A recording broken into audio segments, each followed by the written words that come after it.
ule ala taraka kuma kanye mi Qur'anai kana faraka nyumaya ule ala kara Muhammad sallallahu alaihi wasallam balma salamaw amallali nanjirakum ni ala yasrai amba botuma watuma nama feka nafassoro anka ala batula nama feka nafassoro anka tijalila amina fefe minke amba ke ni ala yasrai ala yasrai kan noye aw makera alhamdulillah balma salamaw di amaka wala kono mi furka nafa al fawaid al nikah al shar'i Allah subhanahu wa ta'ala aqama qur'anakum ya ayyuhan nas ittaqullaha rabbakum alladhi khalaqakum min nafsin wahida ko al-muhaw Allah ta'ala akambe belma ko amesira ali Allah ta'ala Allah mi kanta kabo ni kelembela balma selamo ni kaba ko fem bay ka di dunya bema kabo jamakuru min be bi Amerique min be Europe min be Afrique min be Asie min be Australie an bɛɛ bɔra mɔgɔ kelen pe de la min ye an fa Adama alayhi salam Ala taala ko wa khalaqa minha zawjaha ka ban ka an fa Adama furumuso dan ka bɔ an fa Adama Allahu akbar kalimaniya dama ala mo kɛra Ala taala ye an fa Adama dan kɔfɛ a ye an ba Hawa dan ka bɔ an fa Adama la a ma dan o ma wa bassa minhuma rijalan kasiran wa nisaa kaban ka muso caman ani cɛ caman bɔ an fa Adama la balima silamɛw tuma min tun bɛ ekɔli la u b'a fɔ ko adamaden yɛlɛmana ka bɔ danfɛ dɔ de la donc ni kuranna aya a bɛ na Ala taala ka danfɛ sabati o limaniya dama Ala m'o kɛ la o danni kɔfɛ summa jarrat sunnatullah ta'ala wa shari'atihi an yaktarina ar-rajula bil mar'a bi aqdi nikah al-shar'i aba alma dan ko fe ana amba hawa dan ko fe Ala taala ka sharia me aka sunna o bulla an belka mugoso buke che ani muso o be kafo ka deuke donc alhamdulillah amma ni Ala taala fe ko konya be noya anye ala mukela donc o ba yira ko furu o ye fe do ye min bola Ala subhanahu wa ta'ala de sabu furu yere be jati ko Ala taala ka kaba ko fe do ni na ka ko kaba ko fe o ye fe min dan chikise ko keni Ala taala kelembe donc furu ye Ala fana ka kaba ko fe ba do ni sabu ako Qur'an aya do kono wa min ayatihi an khalaqa lakum min anfusikum azwaja ko ka bo ali Ala taala ka kaba ka fewna aka dani ka bo awla aw ka fumuso misalia ka anfa armada ka banka anfa armaka muso da ka bo anfa alma yere donc ni Ala taala ka kaba ko fewni donc alhamdulillah ko konya no ya Ala mo kayala أقول ما سمعتم وأستغفر الله لي ولكم من كل ذنب واستغفروه إنه هو الغفور الرحيم.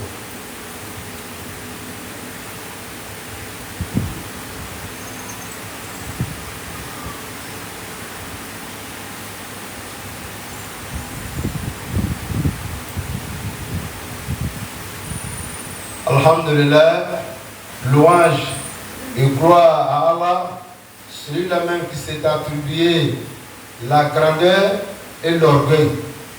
Ensuite, nous attestons avec véracité qu'il n'y a point de divinité qu'Allah, Allah qui n'a pas d'associé. Également aussi, on atteste que notre bien-aimé, le prophète Muhammad sallallahu alayhi wa sallam, est bel et bien son envoyé. Paix et salut sur le prophète ainsi que sa famille, ses compagnons, jusqu'au jour de la résurrection. Chers fidèles, sachez que la meilleure parole et la parole de Allah subhanahu wa ta'ala qui est le Saint-Coran. Et la meilleure des guidées, également aussi c'est la guidée du prophète Mohammed sallallahu alayhi wa sallam qui est sa sunna. Et puis des choses, ce sont les nouvelles pratiques dans la religion. Car toutes les nouvelles pratiques dans la religion est considérée comme innovation.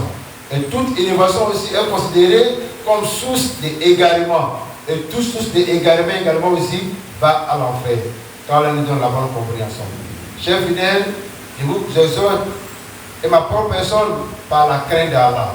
Et à chaque fois, nous, on ne fait que vous répéter, celui qui veut le bonheur dans la vie ici-bas, celui qui veut le bonheur dans la vie tombale, celui qui veut le bonheur, la vie après la mort, celui qui veut également le paradis, qu'il fasse tout son adoration avec la crainte d'Allah. Qu'il fasse tout son effort sur le chemin d'Allah avec la crainte d'Allah. Chaque adoration qui n'est pas associée par la crainte d'Allah n'aura pas de mérite, non seulement dans la vie ici-bas, n'aura pas également aussi de mérite le jour de la résurrection. Chers fidèles, nous poursuivons notre thème toujours sur l'importance des mariages en islam. Mais avant cela, nous sommes à notre dernier vendredi de notre grand mois sacré qui est le Rajab. Aujourd'hui, c'est le 29e jour du mois de Rajab. Si ce soir, le département lunaire du COSIM nous annonce que la lune a été apparue, demain est considéré comme le premier jour du Shabbat.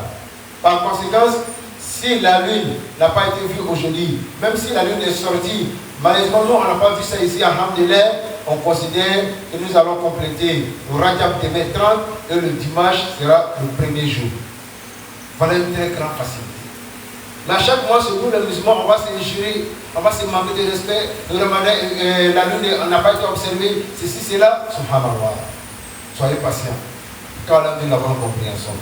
Alhamdulillah, le mois de Rajab, comme nous l'avons bien souligné ici, fait partie des mois sacrés.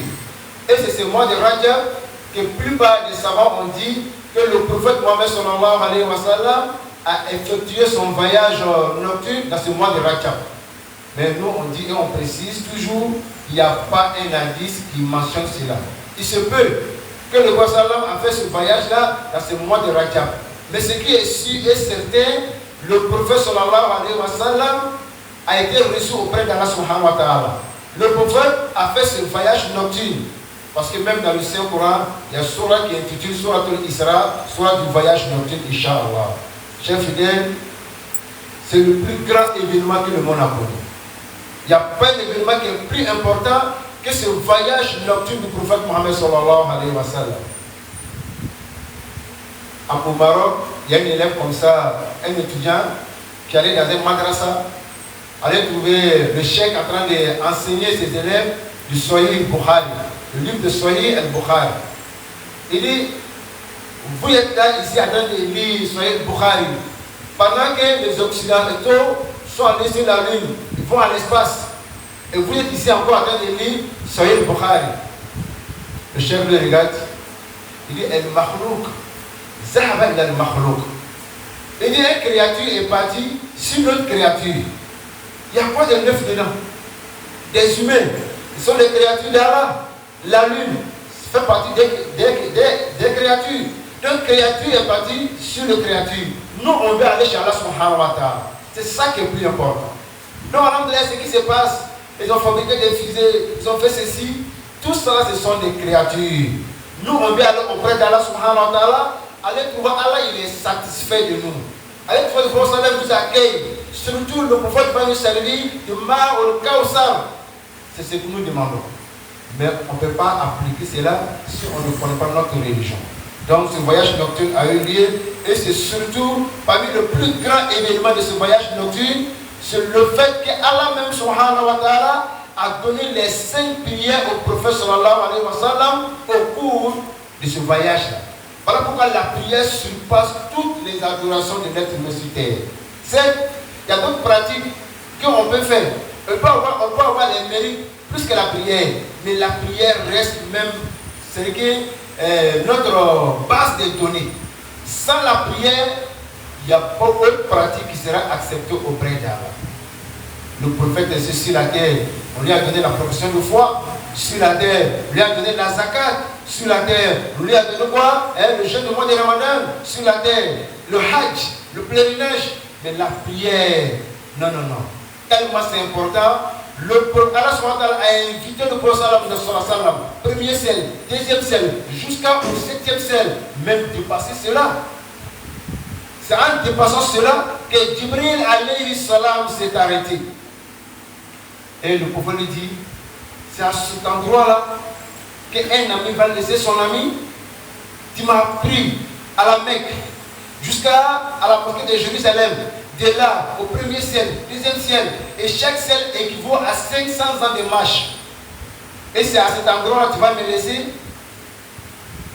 Jibril alayhi salam dit wa ma minna illa lahu maqamun ma'lum. Chacun de nous a des endroits bien précis. Moi, je ne dois pas surpasser cela. Je ne dois pas dépasser ces limites-là. Si je dépasse cela, je vais fondre. Mais toi, tu peux le faire. Allah, notre bien-aimé. Celui qu'Allah a choisi pour qu'il soit notre prophète, il a surpassé toutes les créatures d'Allah. Et il s'est approché. Il s'est approché. Il ne voit avec que des lumières. Mais il sait qu'il y a une autre créature plus puissante que lui qui est là, mais il ne le voit pas. C'est là qu'il attend voir où Allah dit de le glorifier. C'est là le prophète dit les bonnes salutations appartiennent à Allah. Les purifications, la zakat appartient à Allah subhanahu wa ta'ala. Et tayyibat salawatulillah. Ça se mange de donner la tahiyya au prophète. Et Allah répond au prophète assalamu alayka. Que la paix de Allah soit sur toi. Ayyuhan nabiyyu, toi le prophète, wa rahmatullahi, ainsi que sa miséricorde, wa barakatuhu, ainsi que sa baraka, sa bénédiction. Et les anges qui sont à côté, assalamu alayna. Que la paix de Allah soit sur nous. Eux aussi, ils veulent en profiter. Assalamu alayna. Que la paix de Allah soit sur nous. Mais tellement les gens sont bien, ils sont gentils. Wa ala ibadullahi salihin. Ainsi que les bons serviteurs de Allah, c'est-à-dire nous. Mais il y a combien de personnes qui ne connaissent pas la tahiyya dans la mosquée? Excusez-moi. Il y a combien de nos femmes qui ne connaissent pas la tahiyya? Il y a combien de nos filles qui ne connaissent pas la tahiyya? Nous sommes combien pour faire asseoir madame? Nous sommes parfois asseoir les enfants pour les apprendre la tahiyya. Nous sommes combien? Voilà. Tout ce qu'on a là courir à gauche à droite, mes magasins, mes boutiques, mes voitures, c'est là. Tu vas partir pour laisser, mon ami. C'est ça, tu vas aller avec ça. Fais l'enseignement à la maison. La tahiyya fait partie des piliers de l'islam. Celui qui prie sans la tahiyya, ta prière n'est pas valable. Oui. Celui qui prie sans la tahiyya, ta prière n'est pas valable. La tahiyya a été donnée au prophète même avant même les 5 prières. On a le temps. Apprenons notre prière. Quand on a dit la bonne compréhension. Alhamdulillah, ce n'était pas notre thème. Mais Alhamdulillah, c'est important quand même de brosser quelque chose également, Inch'Allah, de ce voyage nocturne. Qu'Allah nous donne tous une bonne fête. Chers fidèles, Allah nous dit dans le Seigneur Coran, il y a Ayyuhan Nas, il dit, oh vous les hommes. Allah il ne parle pas aux musulmans, comme il dit Ayyuhal Muslimun, ou bien il ne parle pas aux Coréens, Ayyuhal Mu'minun. Allah parle, là c'est au pluriel, parle de tout le monde, oh vous les hommes. Il dit, craignez votre Seigneur, qui vous a créé d'une seule être, et a créé de celui-ci son épouse, et qui, de ces deux-là, a fait répandre sur terre beaucoup d'hommes et de femmes. Voilà le miracle d'Allah subhanahu wa ta'ala. On était à l'école que l'homme a suivi des évolutions. Des cinq passés ont développé l'homme, subhanallah. Allah dit, il a créé l'être humain. D'abord Adam alayhi salam. Ensuite, de Adam, il a créé notre mère Hawa. Comme je le dis toujours. Tous ceux qui sont aujourd'hui en Amérique, qui sont en Afrique, qui sont en Asie, Australie, nous sommes tous des Adam et Hawa. Personne ne peut dire le contraire. Ça fait partie du miracle d'Allah. Il crée d'abord une personne. Et à travers cette personne-là, il crée sa femme. Et de ces deux, voilà, il a répandu quoi? L'humanité tout entière. Qu'Allah donne la bonne compréhension. Mais ce qui est plus important, Summa jarrat sunnatullah ta'ala wa shariatihi an yaktarina ar-rajula bil mar'a. Ensuite, à part Adam alayhi salam, Allah a décrété qu'un homme s'unit à une femme. Un homme s'unit à une femme. Donc, ce qui veut dire, les Occidentaux, ce qui veut nous imposer, ça ne vient pas d'Allah. Si ça ne vient pas d'Allah, c'est que ça vient du diable. Ça c'est clair. Si ça ne vient pas d'Allah subhanahu wa ta'ala, si ça ne vient pas de Dieu, ça vient du diable. Et ça ne peut pas venir du diable tant que si ceux-là aussi n'ont pas signé des pactes avec le diable. Et ça c'est clair. L'homosexualité, c'est non seulement c'est païen, en plus de ça c'est diabolique.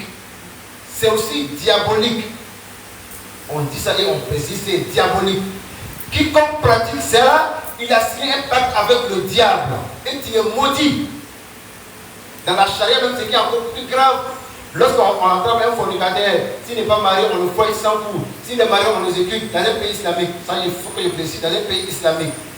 Mais quand c'est les homosexuels, on t'amène sur le haut, le plus grand tour de la ville. Et c'est de là qu'on te précipite. Et le prophète a dit, si vous avez vu quelqu'un qui pratique les pratiques de Sodome et Gomorrhe, avec les langues de l'autre, tuez les deux. C'est dans un pays islamique. Donc, je vais encore plus loin. Parce que souvent, le musulman, il y a des choses qu'on fait, on ne sait pas. On pratique, on ne sait pas. Mais il y a des choses, on sait, mais le fait qu'on veut se procurer plus de plaisir, on pratique ça. Oui, tu peux même faire même l'acte même de pédophilie avec ta femme. Sodomiser ta femme, c'est haram. Le prophète dit malheureusement, c'est d'oubliha. Celui qui approche sa femme par la pratique anal, il est maudit. Oui. Donc celui qui fait peut-être par ignorance, qu'il arrête maintenant. Mais celui qui fait par plaisir, non seulement il n'est qu'à savoir qu'il est maudit. Si mais nous on ne sait pas, nous on va prier sur lui. Le wallah il ne va pas aller au paradis, il va aller à l'enfer. Parce que d'abord tu es maudit. Ta femme, Allah subhanahu wa ta'ala a privé ta femme pour te donner. Tu vas avec ta femme, comment tu veux, comme Allah a dit dans le Coran. Nisa'ukum harsul lakum, fatu harsakum anashikum. La femme, c'est comme votre champ. Tu vas au champ comme tu veux. Ton champ qui est là, tu vas au champ comme tu veux. Tu peux aller à l'heure que tu veux. Tu as mis une porte là. Tu veux entrer par la porte. Si tu veux, tu sautes de clôture. C'est ta femme. Tu l'as fait coucher ici, ça pied, tu l'as fait partir. Tout ça, ta femme. Bon, alhamdoulilah, mais la partie anal, c'est là qui est interdit. Si ta femme aussi, elle voit ses menstrues, il faut arrêter. Il n'y a pas de rapport. Vous voyez, selon la canelle mahi. Alors, dans le Coran, lorsqu'on parle des menstrues, par tes genoux, elle dit ça à faire mahi. Éloignez-vous des femmes. Mais pas s'éloigner comme ça. Non. À l'époque de nos parents, peut-être les païens, lorsqu'ils font voir ses menstrues, elle ne fait pas la vaisselle, elle ne fait pas la lessive, elle ne fait absolument rien. Non. En islam, elle peut faire la vaisselle, elle fait la lessive, elle couche avec toi. Tu peux même faire des attouchements avec elle, mais pas de rapport. Il y a ce qu'on appelle le rapport sans pénétration. Tu peux le faire. Mais si tu vois que tu ne peux pas supporter, pas de rapport. Il ne faut pas aller chercher des préservatifs. Parce que ta femme voit tes menstrues, tu vas avec elle, c'est haram, tu es maudit. Parce que ta femme aussi voit tes menstrues, tu vas par l'autre côté aussi, là aussi, tu es maudit. C'est haram. C'est vrai, sur le sermon, ne pensez pas que l'imam il est pervers. L'imam n'est pas pervers. C'est des choses qu'on devait dire. Ça est dans le Coran, c'est dans le hadith. Il y a des personnes, comme je l'ai dit, il ne sait pas. Mais par ignorance. Mais lui qui sait, et puis sa tête pour faire, là il est maudit. Quand on est de la bonne compréhension. Chers fidèles, nous sommes toujours dans le thème du mariage. Et le mariage en islam, comme je l'ai dit, c'est sacré. Lorsqu'Allah subhanahu wa ta'ala te donne une femme, c'est qu'il t'a donné un dépôt. Nous avons dit quelques droits de la femme qui vont se passer. Ils vont passer aussi, on a dit aussi quelques droits aussi de la femme. Mais ce que nous devons préciser ici, aux femmes, le prophète sallallahu alayhi wa sallam, un jour après avoir fait la prière, il dit Ya ma'shara nisa. Il dit oh vous les femmes, t'as sa date là, il dit faites beaucoup de sacrifices. Alors vous savez, ça va chamange.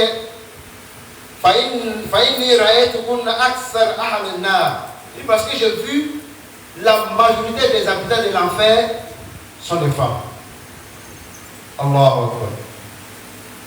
Le prophète sallallahu alayhi wa sallam, après un jour la prière des Fajr, il est allé s'adresser aux femmes. Il dit aux femmes, faites beaucoup de sacrifices. Il dit parce que j'ai vu l'enfer et la majorité des hommes, des habitants de l'enfer sont des femmes. Il s'adressait aux femmes musulmanes. Vous voyez? Mais les femmes disent, il dit pourquoi Rasulullah? Il dit, il dit parce que il dit les femmes maudissent beaucoup. C'est la femme qui elle va maudire son enfant qui l'a vu au monde. C'est pas son enfant. C'est ton enfant. Donc les malédictions que tu fais, ça agit sur l'enfant. Alors que sallallahu alayhi wa sallam, comme Moussou, comme Jahanama qu'on a eu la femme, comme Jahanama Fantama, comme Moussouli, comme ça, Moussou, Danga Chamalike.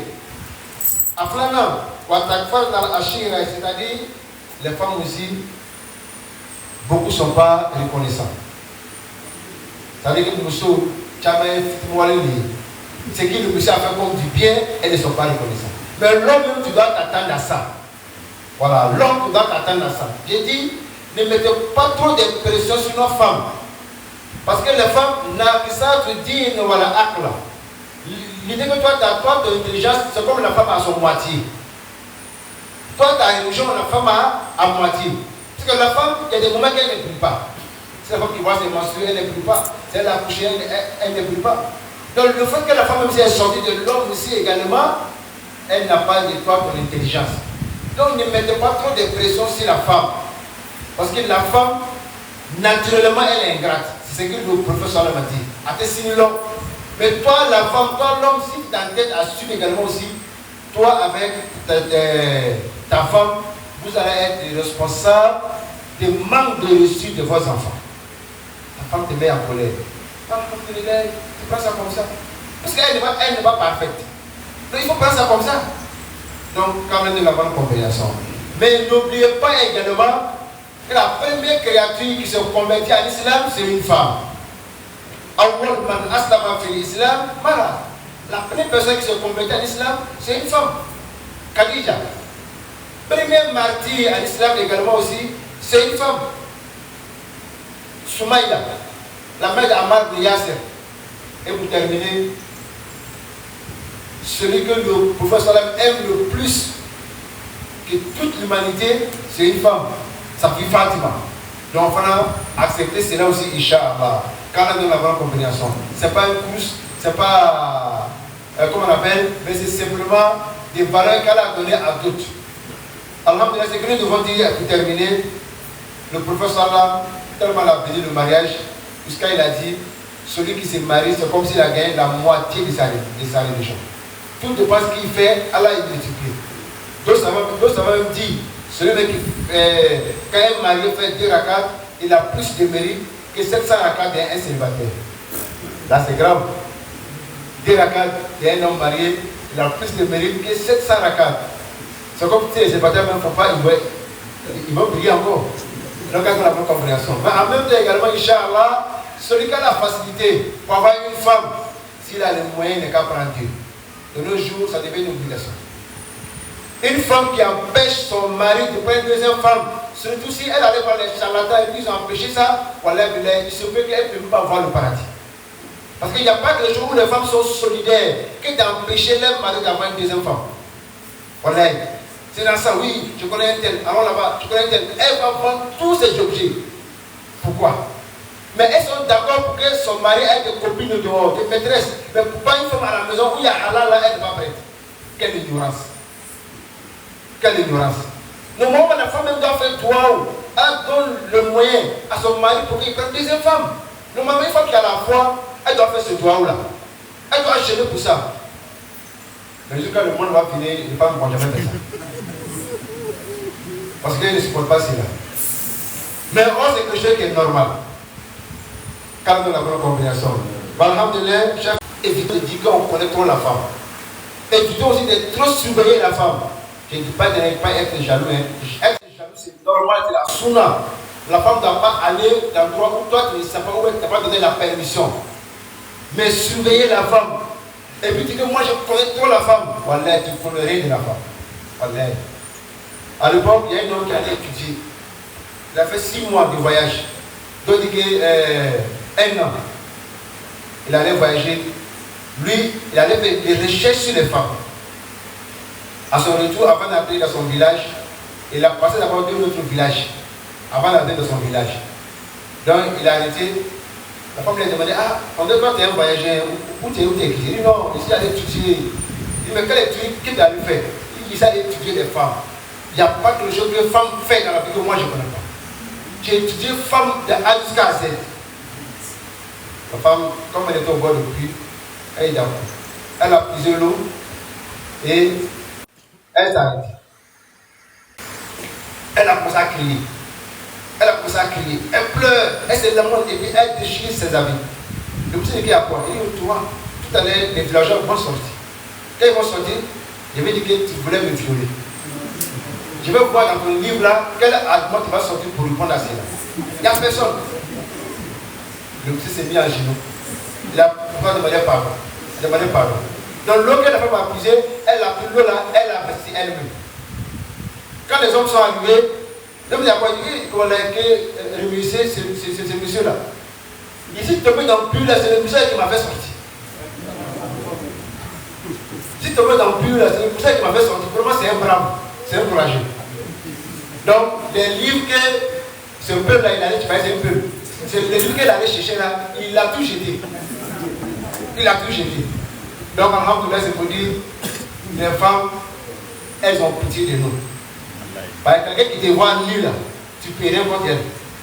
Il y a eu une chose comme ça, il m'a dit, c'est mon collègue. Il a fait parler avec sa femme. Toi, t'es qui? Hein? Les hommes me respectent, les vieux. Il y a des centaines de personnes qui prient derrière moi. La femme lui dit, est-ce que c'est ceux qui prient derrière toi là, ils voient ton conduite là? On est. Est-ce qu'ils voient ça? Vous voyez? Nous, alhamdoulilah, ils ont pitié de nous. Nous aussi, on ne doit pas avoir pitié de nous-mêmes. On doit être bon envers elles. Voilà pourquoi le prophète dit, soyez bons envers les femmes. Qu'Allah donne la bonne compréhension, qu'Allah fasse sur les musulmans sincères. Chers fidèles, alhamdoulilah, comme je l'ai dit, nous sommes notre dernier vendredi.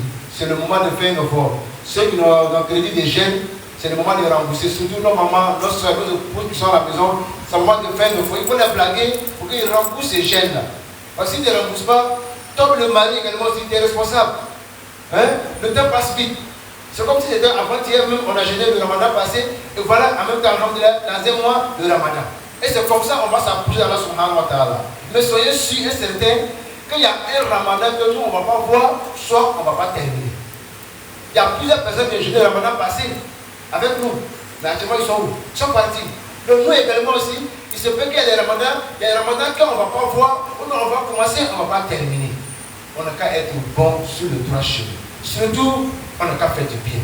Donc à travers ça, on a des moments qui sont à la mosquée avec nous.